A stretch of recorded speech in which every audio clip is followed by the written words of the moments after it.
Vamsi TV. వర్షాకాలం చిరుగాలులు వర్షాలతో ఆహ్లాదం పంచిన ఇన్స్పెక్షన్లు వైరస్ల ముప్పు ఈ సీజన్లో పొంచి ఉంటుంది.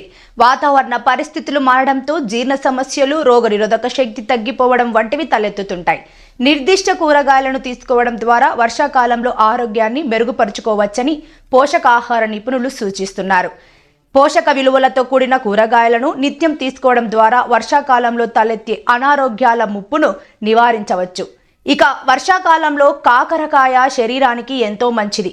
కాకర ఇమ్యూనిటీని బలోపేతం చేయడంతో పాటు కాలేయం శుభ్రపరిచి రక్తాన్ని శుద్ధి చేస్తుంది.